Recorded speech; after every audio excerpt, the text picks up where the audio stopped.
3, 2, 1...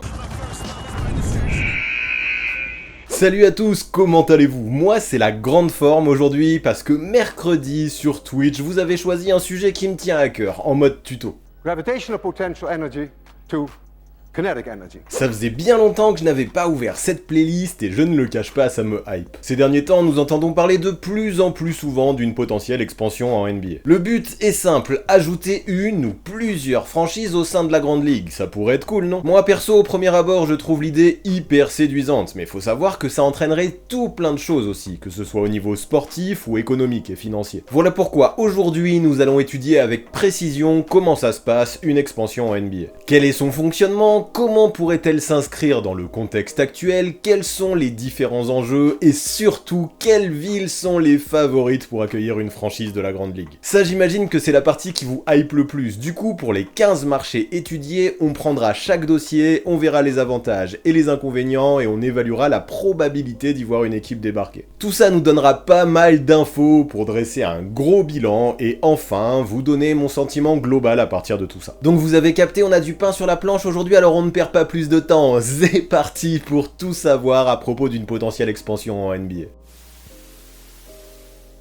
Pour commencer, parlons un petit peu d'histoire, car oui, c'est important pour tout maîtriser de connaître un petit peu le passé, et comme vous pouvez l'imaginer, il n'y a pas toujours eu 30 équipes dans la Grande Ligue. Moi de mon côté, par exemple, quand j'ai commencé à suivre la NBA dans les années 90, il n'y en avait que 27, ça ne me rajeunit pas tout ça. J'ai donc vécu deux expansions dans ma vie de fan de basket, celle qui a introduit les Raptors et les Grizzlies en 1995, et celle qui a introduit les Bobcats en 2004. Sachez d'ailleurs que là, avec 17 ans sans expansion, nous sommes en train de vivre la période la plus stable de toute l'histoire de la ligue de ce côté-là. Mais croyez-moi, cet équilibre parfait n'a pas toujours été présent. Regardez plutôt, lorsqu'elle a été créée en 1946, la NBA, alors appelée la BAA, n'accueillait que 11 équipes. La fusion avec la NBL en 1949 a fait grimper ce nombre à 17, mais ça n'a pas duré. Les différences financières étaient énormes entre les équipes de l'ancienne BAA et celles de NBL, voilà pourquoi certaines d'entre elles ont rapidement dû mettre la clé sous la porte. Ceci dit, à partir des années 60, quand la NBA est enfin devenue très spectaculaire et très rentable, eut lieu un gros boom faisant peu à peu augmenter le nombre de franchises jusqu'à 18 en 1974, mais ce n'est pas fini, car 1976 représente une nouvelle date primordiale dans l'histoire de la Grande Ligue. Suite à la fusion avec la ABA, le nombre d'équipes monte à 22, puis même à 23 en 1980. Là, déjà, on a quelque chose qui ressemble à la ligue que l'on connaît aujourd'hui. Les expansions de 1988, 1989, 1995 et 2004 seront là pour peaufiner les choses afin de définitivement entériner la compétition que nous connaissons aujourd'hui, à 30 franchises depuis 2004. J'ai décidé volontairement de ne pas trop détailler chacune des expansions l'une après l'autre, histoire de ne pas vous perdre dans des détails parfois compliqués. Cependant, retenez que 1995 représente une année très spéciale vu que pour la première fois, deux équipes non américaines ont intégré la NBA au Canada, à Vancouver et à Toronto. Si aujourd'hui seuls les Raptors ont réussi à survivre en dehors des frontières de l'oncle Sam, le symbole mérite quand même d'être abordé. Et oui, pour la première fois, et peut-être pas la dernière, on verra ça dans les années à venir, la NBA s'ouvrait à l'international. Ce qui est sûr, c'est qu'en 75 ans d'existence, la NBA a grandi, a bien grandi même, et elle pourrait encore continuer à se développer. C'est ce que nous allons voir à partir de maintenant. Pour comprendre un peu tout ce qui pourrait se passer, il faut analyser le contexte actuel un peu. Pendant longtemps, David Stern, en tant que big boss de la NBA, parlait d'élargissement. Son projet le plus fou, créer une division en Europe. Vous imaginez le truc? Le gars était chaud pour faire des équipes à Paris, Madrid, Londres, Rome, Berlin ou encore Moscou. L'idée, aux yeux de beaucoup d'Américains, paraissait complètement dingo. Moi j'aimais bien ce projet, mais malheureusement depuis la nomination d'Adam Silver pour lui succéder, tout ça semble un peu tomber aux oubliettes. Après, le nouveau comiche n'a jamais fait une croix définitive sur une future expansion, mais l'Europe il n'en parle plus du tout. Puis en fait, si c'est aussi stable depuis 17 ans, c'est que la ligue tourne plutôt bien à 30 équipes, et l'équilibre semble trouvé, alors pourquoi tout vouloir péter trop vite? D'ailleurs jusque là, au vu de ses discours, on pouvait vite comprendre qu'Adam Silver avait d'autres chats à fouetter que de s'occuper d'une expansion pour le moment. Il a toujours dit pourquoi pas, mais quoi qu'il arrive, pas tout de suite. Ce n'était pas du tout sa priorité. Sauf que bon, même si rien ne presse encore, la pandémie a peut-être changé pas mal de choses. J'ai toujours pensé que le destin de la Ligue serait de s'étendre à un moment ou à un autre. Cela va nous mener à dépoussiérer nos analyses sur les impacts économiques et compétitifs d'une expansion. Nous prenons plus de temps à ce sujet que nous le faisions avant la pandémie. Je ne veux pas établir de calendrier, mais c'est inévitable, même s'il est trop tôt pour que ce projet soit déjà sur le devant de la scène. Même si clairement il ne promet rien, les choses semblent peu à peu se concrétiser, et c'est intéressant. La NBA aujourd'hui est une ligue très rentable, et de très nombreuses villes donneraient monts et merveilles pour y accéder. Et en raison de toutes les pertes financières que la ligue a dû encaisser, en raison du Covid, il semble très logique que la piste soit creusée. La NBA, même si elle a un petit peu rattrapé le coup, avec la bulle notamment, a connu des pertes colossales. Et même si je pense qu'il ne faut pas non plus trop s'inquiéter pour les proprios, qui pour la plupart sont pleins aux as, des conséquences pourraient quand même avoir lieu. Le but premier de la NBA est clair, faire du fric, beaucoup de fric, et là, la situation est délicate, et pas seulement à cause du virus. Dans un tweet d'octobre 2019 supprimé depuis, Daryl Morey avait sciemment soutenu Hong Kong dans le conflit politique avec la Chine. Vous imaginez que ça n'a plu ni aux locaux ni aux pontes de l'Empire du Milieu. Résultat, gros boycott et plus aucun match NBA diffusé à la télé nationale. Autant vous le dire, vu l'audience qu'il y avait en Chine, ça a piqué. Dans ce contexte, Adam Silver a dû prendre des mesures et a autorisé les franchises à emprunter jusqu'à 1,2 milliard de dollars pour pouvoir faire face aux conséquences économiques. Cette somme est gigantesque, c'est un record, mais cette règle était sûrement nécessaire pour que la NBA puisse continuer sur un bon train. Par exemple, des dirigeants comme Tillman Fertitta des Rockets ont fait fortune en grande partie grâce à leurs restaurants, leurs hôtels et leurs casinos. Imaginez donc à quel point la pandémie l'a impacté, vu que tous ces business ont littéralement été fermés pendant presque un an. Si en plus de ça les Rockets avaient été déficitaires et qu'un prêt aurait été impossible, vous imaginez le gouffre pour lui? C'est cette crise globale qui me laisse penser qu'une NBA à 32 équipes pourrait être intéressante. Tout ça, ne vous inquiétez pas, on rentrera dedans en détail ensuite, là, dans la partie liée aux finances. Pour revenir à l'expansion, bien sûr, il serait possible de n'ajouter qu'une seule équipe dans un premier temps, mais je ne suis pas sûr que ce soit la meilleure solution. Parce que ouais, avec 32, nous obtiendrons un chiffre parfait, 16 équipes par conférence, 8 divisions de 4 équipes, tout est à l'équilibre. Ce qu'il faut savoir, c'est que malgré les demandes de pas mal de joueurs qui arrivent complètement rincés pour les playoffs, la ligue ne semble pas prête de diminuer le nombre de matchs, bien au contraire. Car oui, je le redis si vous ne l'aviez toujours pas compris, le but premier c'est de faire du pognon. Et forcément, plus tu fais de matchs, plus tu attires de spectateurs, et plus tu attires de spectateurs, plus tu remplis les caisses.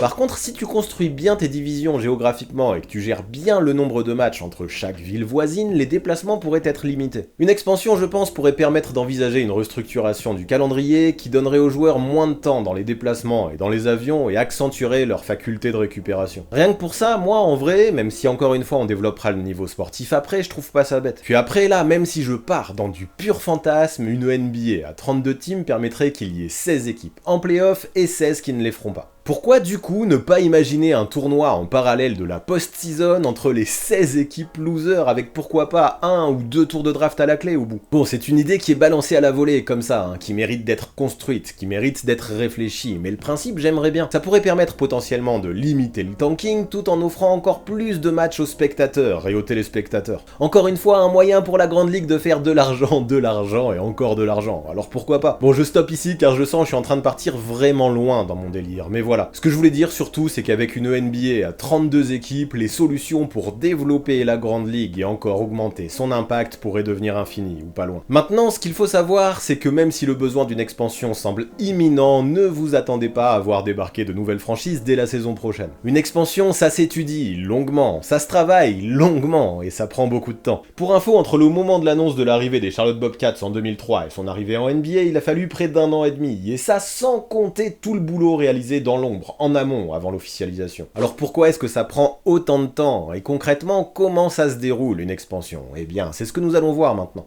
Pour commencer, afin de pouvoir être candidate, une ville doit présenter un dossier bien construit. Dedans, il figure notamment les avantages du marché, les potentiels projets de construction de salles et d'infrastructures, ainsi qu'un bilan prévisionnel comptable. À ça, on ajoute un chèque nécessaire de 2,5 milliards de frais d'accès à la Ligue, qui ne sera encaissé qu'en cas d'acceptation du dossier. Oui, 2,5 milliards de dollars pour accéder à la Ligue. Une broutille, on reviendra là-dessus plus tard. Le projet est ensuite soumis au Board of Governors, composé des dirigeants de la Ligue ligue et des proprios qui décideront de le valider ou non. Une fois que toutes ces étapes difficiles sont franchies et que l'acceptation est faite, une date d'entrée en NBA sera fixée et une draft d'expansion aura lieu pour construire l'effectif. Ceux qui jouent à NBA 2K ou encore ceux qui ont suivi ma série gaming sur les Six Men doivent très bien connaître ça, mais détaillons un petit peu pour les autres notamment. Bien sûr qu'en cas d'expansion future, la NBA pourrait décider de changer ou d'adapter les règles, mais ce n'est pas certain parce que ce qui s'est passé les dernières fois était plutôt cohérent. Il y a donc de fortes chances de penser que si des équipes débarquent dans la ligue prochainement, les choses se passent de la sorte ou pas loin. Du coup, pour organiser une draft d'expansion, il faut évidemment d'abord avoir un pool de joueurs disponibles. Pour ça, chaque équipe peut protéger jusqu'à 8 joueurs sous contrat. Tous les autres deviennent alors potentiellement libres pour les équipes arrivantes. Ces joueurs correspondent bien entendu aux gars sur lesquels les équipes comptent le moins. Pour schématiser, il s'agit souvent soit de joueurs de seconde zone dont le potentiel n'est pas bien haut, soit de contrats boulés dont l'équipe aimerait se débarrasser. Car oui, il faut le savoir, si une équipe décide de sélectionner un joueur disponible lors de la draft d'expansion, elle hérite aussi de son contrat en cours, de quoi réfléchir à deux fois par exemple avant de faire confiance à un Kevin Love. Notons également que lors d'une draft d'expansion, pas plus d'un joueur par franchise ne peut être choisi. En d'autres termes, si je vais choper, disons, un joueur des Nets, plus personne ensuite ne pourra aller piocher quelqu'un de Brooklyn. Sachez aussi qu'en échange, une équipe qui se verra débarrasser d'un joueur recevra une trade exception équivalente au montant du contrat perdu. Bah ouais, au final normal tout ça, on ne va pas abuser non plus et laisser les nouvelles équipes dépouiller celles qui existent déjà.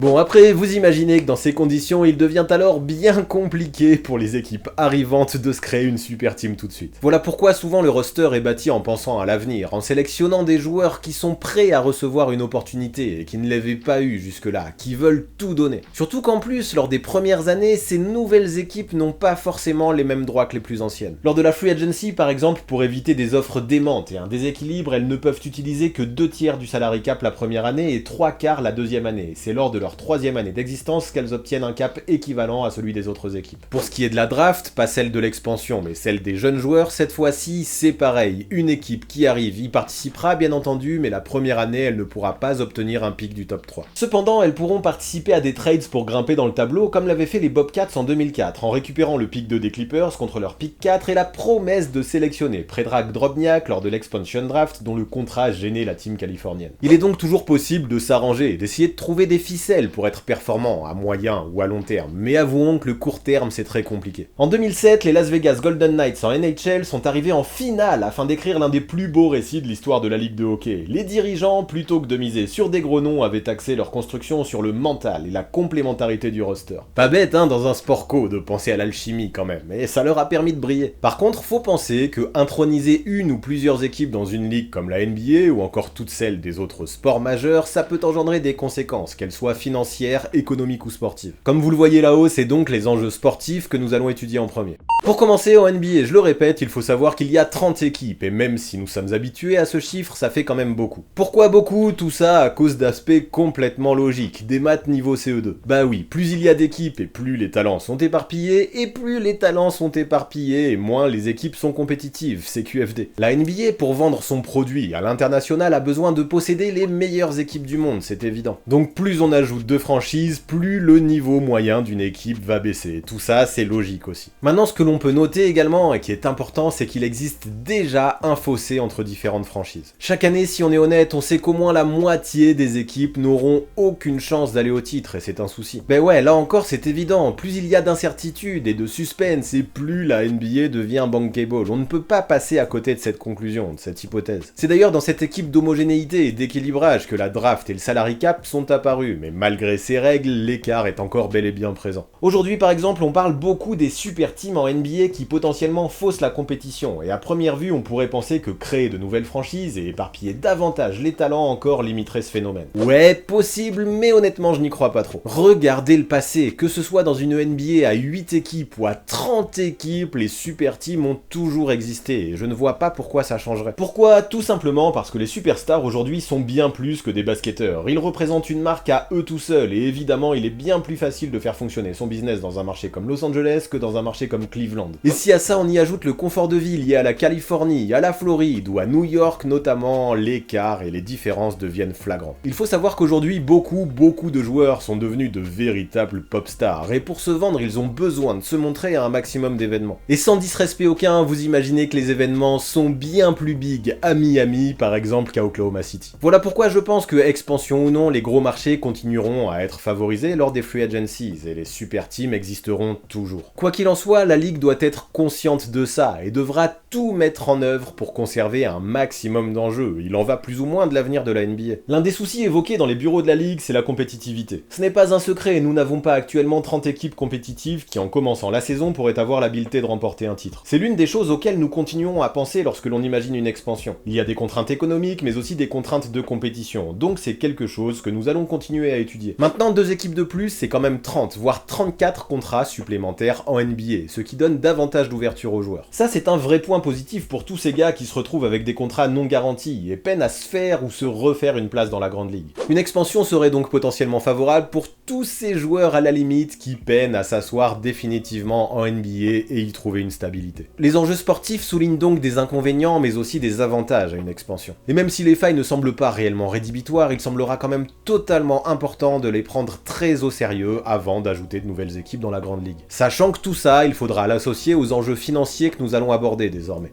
Bon déjà, même si beaucoup d'entre vous savent comment ça fonctionne, j'imagine il est important de faire un rappel. La NBA est une ligue fermée qui distribue la plupart ses revenus de façon équitable entre toutes les franchises. Pour schématiser de façon rapide, dites-vous que la vente de produits dérivés et les contrats télé représentent un énorme gâteau de plusieurs milliards de dollars qu'il faut ensuite partager en 30 parts égales entre les proprios. Ajouter 2 équipes supplémentaires diminuerait alors de façon inéluctable la taille de la part de chacun. Ça aussi, ce sont des maths niveau école primaire et vous imaginez que s'ils voient leur part diminuer, certains proprios pourraient être frileux. Maintenant, rappelez-vous, je vous avais expliqué tout à l'heure que le prix d'entrée pour l'accès à la NBA était de 2,5 milliards de dollars, un truc de ouf. Introduire 2 équipes dans la grande ligue ajouterait donc 5 milliards au gâteau, ce qui apporterait de façon immédiate une part de plus de 160 millions supplémentaires à chaque franchise. Et ça, je pense que certains proprios, comme Fertitta, ne diraient pas non par exemple. Sauf que là, à mon sens, voir les choses à trop court terme est une erreur, et Adam Silver le sait bien. Injecter de l'argent immédiatement sera bénéfique pour la NBA tout de suite, c'est sûr après la pandémie, mais au final, si dans 10 ans les équipes créées ne perdent plus d'argent qu'elles n'en rapportent, ce ne sera pas viable. Aujourd'hui par exemple, sans le partage des revenus, une franchise comme celle des Grizzlies à Memphis serait déficitaire, ce n'est pas bon un projet comme ça. Voilà pourquoi, en cas d'expansion, il faudra très bien choisir les marchés. Et justement, parmi les rumeurs en ce moment, il y a à boire et à manger, et nous entendons un peu parler de tout et de n'importe quoi. C'est ainsi que maintenant, dans une grande partie, la plus grande de cette vidéo, nous allons essayer d'étudier chaque candidature potentielle et évaluer ses qualités, ses avantages et ses inconvénients. Et là, personnellement, pour ma part en tout cas, je trouve que c'est maintenant que cette vidéo prend un tournant vraiment super cool. Alors avant de lister les villes auxquelles je pense par ordre alphabétique, évoquons les conditions nécessaires à mon sens pour établir un bon dossier. Tout d'abord, il faut être géolocalisé dans un secteur qui attirera au maximum les fans, que ce soit d'un point de vue commercial ou télévisuel. Pour ça, plus une ville aura d'habitants et plus son potentiel sera grand, mais ce n'est pas tout. Disposer d'une importante population, c'est bien, mais ça a beaucoup moins de sens si déjà à côté tu as une franchise NBA qui existe depuis pas mal d'années. Et ouais, pas facile de convertir un nouveau public qui déjà soutient son équipe de cœur, qui est dans le voisinage. Et tout ça s'amplifie encore plus si la franchise a de l'histoire et est performante. Il est très important de ne pas empiéter sur une fanbase qui pourrait être hyper ancrée. Pour un maximum d'implication, les supporters doivent vraiment ressentir un sentiment d'appartenance à leur équipe, ce qui nécessite une culture identitaire propre. Il est donc très important de bien choisir le territoire en fonction de ça. Dans la même idée, il faut une ville sportive de préférence, avec potentiellement d'autres équipes du sport majeur qui y sont localisées. Ça montre que le marché peut être viable. Créer une franchise dans un secteur plein de retraités qui n'en auront rien à foutre du sport sera forcément voué à l'échec. Et enfin, c'est très important, il faut une salle, une grande salle qui devra être moderne. Il faut des loges pour inviter les sponsors, mais aussi des équipements de luxe pour attirer les VIP, prêts à dépenser un max de fric. Et ouais, c'est comme ça que ça marche la NBA, il faut que les gens les plus friqués en aient pour leur argent. Du coup, pour ça, ça, il y a besoin de pognon, et la taille du marché est donc complètement interdépendante des richesses de la ville et de sa capacité à attirer des sponsors. Précisons aussi que si 2 franchises débarquent, il ne sera pas forcément nécessaire d'en avoir une dans chaque conférence. En NBA, une réorganisation des divisions est tout à fait envisageable, et en fait c'est ce qui a lieu à chacune des expansions. Les Bucks pourraient tout à fait revenir à l'ouest, comme ce fut le cas jusque dans les années 70, tandis qu'à l'inverse, imaginer les Grizzlies ou les Pelicans à l'est pourrait également paraître cohérent. Alors pour conclure là-dessus, c'est clair que beaucoup de villes adoreraient avoir leur équipe NBA au vu du fric que ça pourrait leur rapporter autour de l'événementiel, du tourisme et de la vente de tickets. Sauf que vous l'avez capté, pour que le Board of Governors accepte une candidature, il faudra d'abord fournir un dossier parfait. Du coup, pour commencer, étudions le dossier de Baltimore. À chaque fois, en haut là, je vous mets les infos principales, et vous pouvez d'abord y trouver le nombre d'habitants de la ville et son classement au sein des États-Unis. Ensuite vient le nom de la salle la plus susceptible d'accueillir du basket avec son nombre de places, là, entre parenthèses. Viennent ensuite les autres ligues du sport majeur qui sont déjà implantées dans la municipalité. On l'a dit plus tôt, c'est un bon indicateur de la viabilité du marché. Enfin, j'affiche les équipes qui ont déjà joué au basket dans cette ville, que ce soit en BAA, en ABA ou en NBA. Ça permettra de voir si le public présent est déjà sensibilisé plus ou moins au basket ou pas du tout. Tout ça, vous l'avez compris, ça fait partie des éléments primordiaux pour présenter le meilleur dossier possible. Et là, je ne le vous cache pas, celui de Baltimore n'est pas ouf. Si les Bullets sont migrés à Washington en 1954, c'est qu'à Baltimore, ils ne faisaient pas assez de fric. Sachant en plus de ça que les deux villes ne sont espacées que de 60 km, déjà on a quelques freins. Après, mine de rien, sur place, on a déjà les Orioles en MLB et les Ravens en NFL. Cela prouve qu'il y a quand même un petit marché, mais ça ne me suffit pas. La Royal Farms Arena, créée en 1961, qui jusque-là a surtout accueilli des matchs de ligue mineure en hockey et des concerts, est bien trop petite, bien trop vétuste, et une nouvelle construction apparaît essentielle. Les habitants de Baltimore ont beau être férus de sport, la ville qui a subi de plein fouet la crise économique ne semble pas avoir suffisamment de ressources pour accueillir une nouvelle franchise NBA.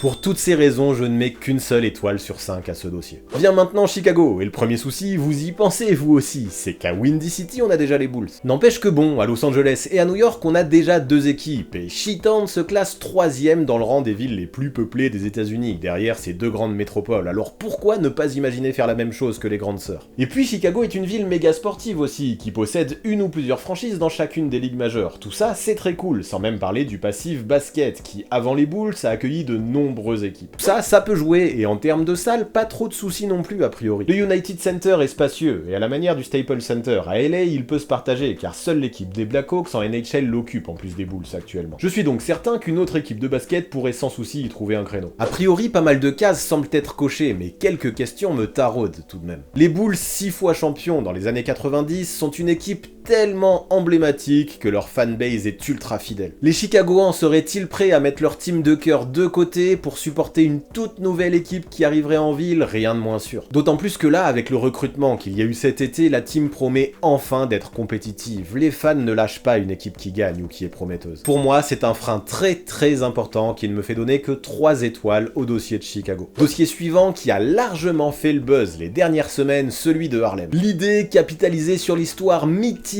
et épique des Harlem Globetrotters pour en faire une franchise NBA. Les dirigeants de l'équipe ont carrément réclamé leur place dans la grande ligue et avoué qu'en termes de hype on serait pas mal. Alors après c'est clair, 3 teams à New York ça commencerait à faire beaucoup, mais après tout, pourquoi pas hein. Déjà sachez qu'avec ses 400 000 habitants, si Harlem, quartier de Manhattan, était une ville, elle serait dans le top 50 des USA en termes de population. En parallèle, avec près de 9 millions, la grosse pomme, en plus d'être la ville la plus peuplée des États-Unis, possède 2 fois plus d'habitants que Los Angeles. Du coup, s'il y a 2 équipes à LA, pourquoi ne pas en imaginer 3 à New York? Pour moi, tout ça c'est plutôt cool, en fait le souci vient d'ailleurs. Même si en termes de culture identitaire, créer une équipe à Harlem et encore plus les Globetrotters pourrait être hyper bankable, ça pourrait ne pas suffire. Le quartier, berceau de la culture afro-américaine, n'est clairement pas le plus riche de la ville, et la plus grande salle, The Armory, qui accueille majoritairement des compétitions d'athlétisme, est bien trop petite pour la NBA avec ses 5000 places. Il faudrait donc envisager de tout construire de A à Z, car hors de question d'aller partager le Madison Square Garden avec les Knicks. Cette franchise, pour qu'elle fonctionne, elle doit se situer à Harlem, nulle part ailleurs. Et ça, ce ne sera pas simple, à moins qu'un gros investisseur débarque et mette beaucoup de pognon, car il croit au potentiel du quartier. À mon avis, ce projet, il est mort. Je mets quand même 2 étoiles à ce dossier pour les aspects iconiques et culturels véhiculés par Harlem et par les Globetrotters. Le dossier suivant prend place à Kansas City où le sport est roi. Malgré une population qui ne place même pas la ville dans le top 30 des plus peuplés des États-Unis, celle-ci possède des franchises en NFL, en MLB, en MLS, rien que ça. Tout ça grâce à un public de passionnés qui kiffent passer ces dimanches au stade. Et si vous voulez qu'on ne se concentre que sur le basket, pas de souci. La ville a déjà hébergé les Kings pendant 13 ans, et le basket universitaire avec les Jayhawks y bat son plein. Pour info, c'est à la fac de Kansas que le fameux James Naismith a inventé notre sport préféré, et c'est aussi là-bas que se situe le Hall of Fame du basket universitaire. En termes de symboles et de public de passionnés, là, avouez qu'on est pas mal. Pour aller plus loin, le Sprint Center, ouvert en 2007, est très moderne. Utilisé notamment pour accueillir différents shows, mais aussi le tournoi universitaire de la Big 12, il peut accueillir quasiment 20 000 fans chaque soir, et ça c'est un bon point. Maintenant, malgré tous ces bons arguments, le souci c'est que Kansas City est mal situé, en plein centre des États-Unis, au beau milieu de nulle part. Je ne suis pas sûr que ce soit la destination rêvée pour les grands joueurs à la free agency, et ça c'est handicapant, mais néanmoins, pour toutes les autres bonnes raisons qu'on a évoquées avant, je mets 4 étoiles à ce dossier. Le suivant, on en parle énormément, c'est Las Vegas. Pourtant, à première vue, avec seulement 262 000 habitants, le marché ne semble pas du tout dingue, mais ne vous fiez pas aux chiffres. La ville qui ne dort jamais attire des millions de touristes venus du monde entier chaque année, et pas les moins friqués en plus. Ce n'est pas un hasard d'ailleurs si récemment plusieurs franchises de sports majeurs y ont été créées, ou y ont déménagé, c'est bon signe pour le marché. Et puis le truc le plus dingue là-bas, c'est que des salles, il y en a partout, à commencer par la T-Mobile Arena ou encore celle qui est liée au casino MGM. Elles sont toutes très grandes, très modernes et vraiment adaptées à la pratique du basket NBA. Vous le savez, de toute façon, la folie des grandeurs n'a pas de limite à Sin City, et s'il faut faire des frais, des chèques seront signés. Parce que ouais, malgré toutes les salles dont je viens parler, vous savez quoi? La ville vient de nous pondre un tout nouveau projet gargantuesque, une arène financée par Comcast qui aurait 23 000 sièges et s'inscrirait dans un complexe qui comprendrait aussi 2 hôtels, 2 théâtres et ne coûterait pas moins de 4 milliards de dollars. Je pense que c'est clair, non? Niveau pognon, on a des clients là-bas. Il faut ajouter à ça que les liens entre la NBA et Vegas sont déjà étroits, vu que les camps de Team USA se déroulent là-bas comme la principale Summer League. Après, si je suis totalement honnête, je ne suis pas super fan de l'idée d'imaginer dans la salle un public fait principalement de touristes friqués. En termes d'ambiance, je préfère clairement les supporters fidèles et impliqués, il n'y a pas photo. Mais ça au final, la NBA s'en fout, et la principale certitude est bien présente. À Vegas, beaucoup de dollars seront générés. Voilà pourquoi je mets 5 étoiles dans le sérieux de ce projet. Bref, évoquons Louisville maintenant, et ne le cachons pas, c'est plutôt dur de passer juste après le projet de Vegas. Sauf que mine de rien, dans cette ville du Kentucky, dans le top 30 des plus peuplés aux States, on aime le basket, et pas qu'un peu. Le succès NCAA et des différentes facs situées aux alentours est bien là pour le prouver. Pourtant, à part les Colonels qui évoluaient en ABA et qui ont disparu avec la fusion, la ville n'a jamais pu posséder aucune équipe dans la Grande Ligue. Aucune autre franchise d'un sport majeur n'y est présente non plus, et ça, ce n'est sûrement pas un hasard parce que là-bas, tout le monde est féru de basket, rien d'autre. De plus, avec le KFC Yum Center, ça ne s'invente pas, Louisville possède une salle flambant neuve de 22 000 places qui à coup sûr serait souvent remplie au vu de la passion que les locaux possèdent pour le basket. En fait, beaucoup de conditions semblent réunies à première vue, mais je n'y crois que peu. Le Kentucky ne représente clairement pas la destination rêvée pour les superstars NBA, et la proximité avec Indianapolis non plus n'est pas géniale. 3 étoiles donc pour ce projet. Sortons des frontières pour le dossier suivant, et allons vers Mexico City. Déjà, sachez-le, la capitale du Mexique, avec ses 9 millions d'habitants, serait purement et simplement la ville la plus peuplée des États-Unis si elle se situait de l'autre côté de la frontière. Déjà, c'est un bon point. Après avoir conquis le nord avec le Canada, pourquoi ne pas se tourner vers le sud et conquérir le Mexique désormais? Cette saison, les Mexico Capitains ont été créés et feront leur grand début en G-League, preuve de l'intérêt de la NBA pour ce nouveau marché. En termes d'infrastructure, tout va bien également, puisque le Palacio de los Deportes, même s'il est assez ancien, vu qu'il a été construit en 1968, a subi plusieurs travaux et peut accueillir jusqu'à 20 000 personnes. Plusieurs matchs de pré-saison et même de saison s'y sont d'ailleurs déroulés. N'empêche que bon, plusieurs choses m'interpellent malgré tout. Déjà, géographiquement, Mexico City c'est au sud, loin, très loin de la frontière américaine, et en termes de déplacement, c'est pas le pied. Et en vrai, est-ce que vous pensez que beaucoup de stars américaines auront envie de signer là-bas, dans cette métropole si lointaine située au sommet d'une montagne? Moi non, sans même parler des cartels encore omniprésents ou de l'incendie qui a eu lieu lors d'un Global Game en 2013. Les gardes du corps pour les stars de la NBA seraient alors obligatoires, et ça ne donne pas vraiment de quoi être rassuré tout ça. De plus, quel est vraiment l'intérêt de la population locale pour le basket à Mexico City? Bien sûr, une infime portion des habitants est extrêmement riche et pourrait investir là-dedans, mais est-ce que ça suffira pour développer un nouveau marché? Franchement, je ne sais pas. Mexico City reste une ville extrêmement populaire où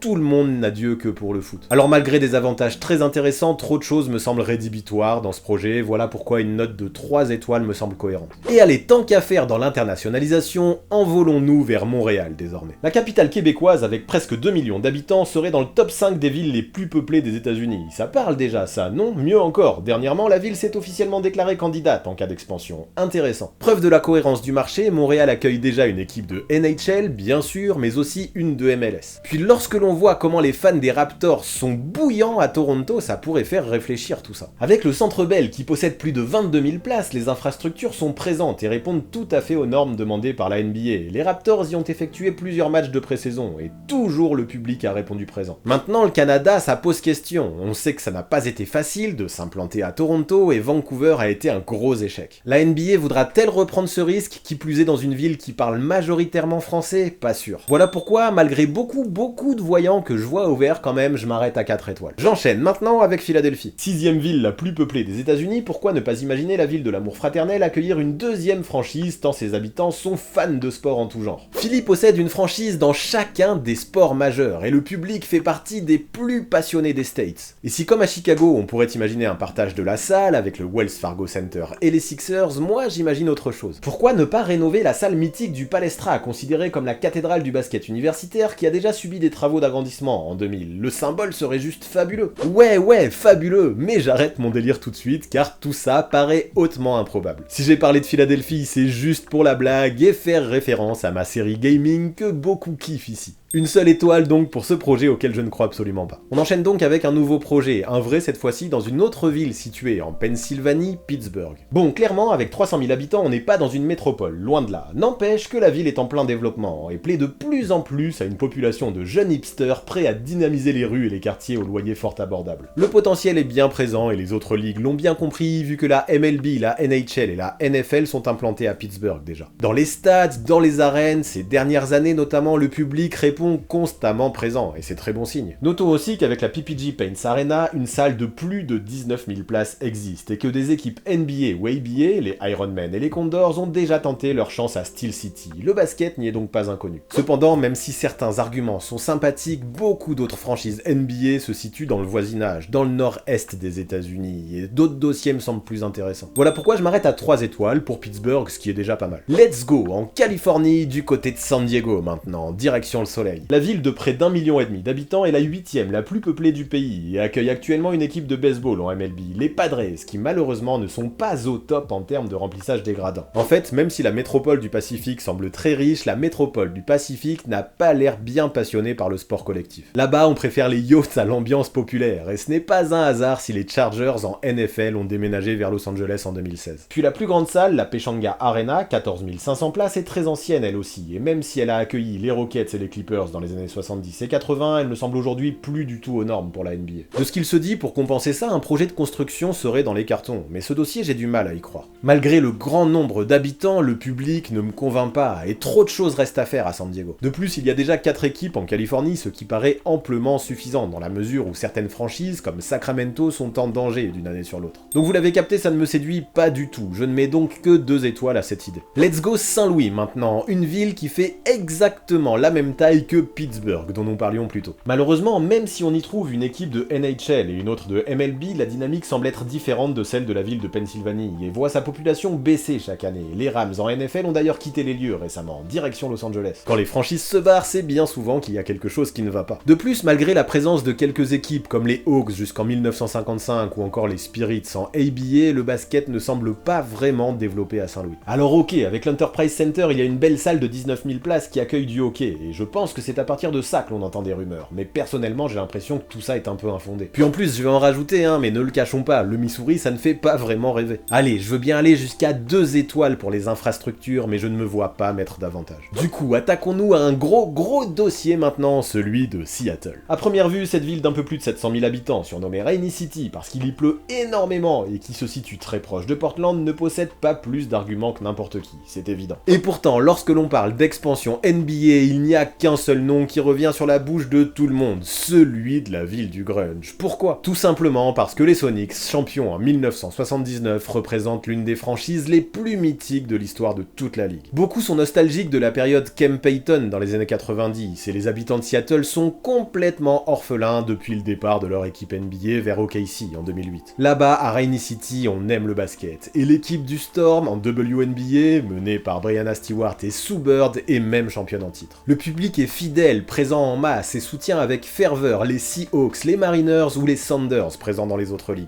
Cela montre à quel point le sport est primordial aux yeux des locaux. Ce qu'il faut savoir aussi, c'est que l'ancienne Key Arena a désormais été rénovée pour répondre aux normes NBA. C'est bien ça, parce que c'était le principal problème avant le déménagement. Mais ce qui est encore mieux, c'est que cette salle que l'on appelle maintenant la Climate Pledge Arena et dans laquelle évoluera le Kraken qui débarque en NHL pourrait à nouveau reprendre un coup de pinceau grâce à la présence de nombreuses grosses boîtes dont le géant Amazon dans la cité d'Emeraude. Autant le dire, énormément de gros sponsors sont déjà sur le coup tant le public est bouillant à Seattle. Les soutiens sont nombreux, Kevin Durant en tête de liste et la hype est folle autour de ce dossier. Alors bien sûr que le Nord-Ouest ce n'est pas le territoire idéal et que la ville n'est pas la plus grande du pays, mais peu importe, je mets 5 étoiles en clamant comme tout le monde Bring back the Sonics. Allez, vient maintenant Tampa Bay qui mine de rien possède des arguments. Même si le nombre d'habitants n'est pas ouf du tout, des études ont montré que la ville floridienne possédait un vrai marché, tant le climat et la qualité de vie sont agréables dans la baie. Ce n'est d'ailleurs pas étonnant que l'on y retrouve des équipes de NFL, de NHL et de MLB. Pour ce qui est de la NBA, la Malie Arena, utilisée à la base pour le hockey, pourrait faire l'affaire, et même si la culture basket ne semble que peu présente à Tampa, les Raptors, en raison de la pandémie, viennent d'y jouer une saison complète, comme pour un essai, même si les limitations en termes de capacité de remplissage ont faussé le test. Peu importe, cela montre qu'actuellement la NBA a un œil sur Tampa et que la proposition est à considérer sérieusement. Cependant, j'imagine vraiment mal une troisième équipe débarquer en Floride. Voilà pourquoi je m'arrête à 3 étoiles pour ce qui est de ce projet. Enfin, 15e et dernière ville pour aujourd'hui, Vancouver. Troisième plus grande ville du Canada, elle se situerait dans le top 30 des States. Le marché, bien que proche de Portland et de Seattle, semble intéressant à exploiter, d'autant plus que des franchises de NHL et de MLS y évoluent déjà. Sauf que vous le savez, quand les Grizzlies sont arrivés à Vancouver en NBA en 1995, l'échec fut cuisant, notamment en raison d'une population friquée mais vieillissante. Cependant, cette équipe, qui à l'époque souffrait de la crise économique, mais aussi d'une gestion financière catastrophique, ne mériterait-elle pas une seconde chance? La Rogers Arena, de quasi 20 000 places, répond en tout cas complètement aux attentes NBA, et même si à l'époque les tribunes étaient régulièrement vides, les locaux de ce qu'il se dit sont désormais prêts à se rattraper, maintenant qu'ils ont vu les Raptors gagner le titre en 2019. Ah ouais, ils ont l'air complètement jaloux que l'équipe qui est arrivée en même temps qu'eux au Canada ait gagné le titre alors que eux n'existent même plus sur la carte. Maintenant, soyons clairs, malgré toutes ces belles promesses, je ne vois pas comment Adam Silver pourrait être chaud pour à nouveau prendre ce risque. Puis dans le Nord-Ouest, et encore plus si Seattle arrive, il va y avoir du monde. Voilà pourquoi je m'arrête à seulement 2 étoiles. Bref, vous avez capté le truc, actuellement l'expansion fait parler et beaucoup rêvent de voir débarquer une franchise NBA dans leur ville de cœur. Et de mon côté, au vu de tout ce qu'on a analysé, je pense que ça va arriver tôt ou tard. Dans les 5 ans à venir, ça ne m'étonnerait pas du tout que la NBA officialise un développement à 32 franchises et je trouve ça très cool. Par contre, vous l'avez compris au vu des étoiles que je mettais là-haut tout à l'heure, 2 grands favoris se détachent à mes yeux, Seattle et Las Vegas. Et visiblement, je ne suis pas le seul à le penser vu que des experts du Los Angeles Times ont déjà imaginé la répartition des divisions pour une NBA à 32 équipes avec ces 2 franchises. Comme vous le voyez sur ce visuel, les Wolves passeraient à l'est et les divisions se retrouveraient bien mieux organisées d'un point de vue géographique. Ça ferait potentiellement moins de voyages, moins de déplacements et donc moins de fatigue, je trouve ça intéressant. Quoi qu'il en soit, maintenant je pense que vous avez toutes les données, ou au moins la majorité, c'est ce que je voulais. Maintenant on peut au moins trier entre les vraies rumeurs fondées et celles qui sont totalement fausses. Donc il n'y a plus qu'à être patient, à attendre et observer ce qu'il va se passer. Je pense que ça va être chouette. Voilà pour ce qui est d'une potentielle future expansion en NBA, voilà pour ce qui est de mon 5e tuto. Ça vous a plu? Est-ce que vous êtes d'accord avec moi sur le fait que ce serait bien d'imaginer une expansion? Et si oui, quelle ville aimeriez-vous voir débarquer en NBA? Dites-moi tout ça dans les commentaires, même pas besoin de choisir parmi les 15 que j'ai listés, je veux juste votre avis subjectif de fan, histoire d'avoir une idée. Sinon, tant que c'est en place, faut que je continue à vous en parler. En ce moment, je suis en partenariat d'affiliation avec 3 boîtes qui font des produits sacrément cool. L'idée à chaque fois, c'est de vous permettre de bénéficier de réductions intéressantes avec le code promo que vous trouverez dans la description. Alors si vous êtes intéressé par les t-shirts de Derby Ball, les casquettes de The Perfect Cap ou encore les chaussettes de Backcourt, c'est maintenant. Parce que oui, non seulement je sais pas du tout combien de temps ça va durer encore ce partenariat, mais en plus de ça, sur certains sites, certains produits sont déjà en solde, donc c'est le moment d'en profiter. Ouais, code promo plus solde, il y a des affaires à faire. Et pour finir, vous connaissez les bails, on s'abonne à la chaîne, on active la cloche pour recevoir les notifications, on lâche un maximum de pouces bleus et on rédige ses meilleurs commentaires pour le référencement, ça fait plaisir. Je vous préviens, si je vois que vous ne le faites pas assez en nombre, j'organise avec Adam Silver une expansion à Brive-la-Gaillarde et je ne suis pas sûr que vous kiffiez. Oh là là là, Brive-la-Gaillarde. Ouais, est-ce que ce mini aperçu vous donne une idée là déjà? Ça ne m'empêche pas de faire un big up aux brivistes, je vous kiffe quand même. Et pour le soutien ultime, vous maîtrisez, c'est sur Tipeee que ça se passe, c'est grâce à vous qu'on est là encore aujourd'hui, alors s'il vous plaît, n'arrêtez jamais, merci beaucoup, je vous kiffe trop. À très vite.